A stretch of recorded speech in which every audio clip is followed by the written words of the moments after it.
Jambo ndugu zangu, mimi ni Hekima, mtoto wa Bashi Nyendo.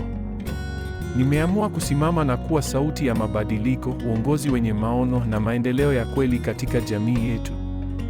Kama unapenda ushauri wa kujenga, uwazi na mawazo yanayofungua macho kuhusu maisha ya ughaibuni na maendeleo yetu, uko sehemu sahihi.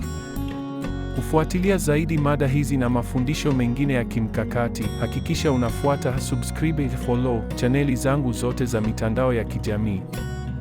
Pamoja tunaweza kuandika historia mpya na kuacha urithi mzuri kwa vizazi vijavyo. Leo ninazungumza na kila mkimbizi na kila mwanadiaspora aliyeko Ulaya, Marekani, Afrika ya Kusini na kote duniani.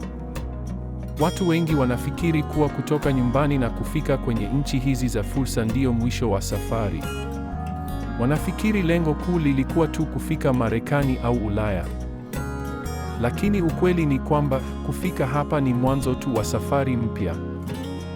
Swali langu kwako leo ni hili: baada ya miaka 10 au 20 ukiwa hapa ughaibuni, utakumbukwa kwa lipi?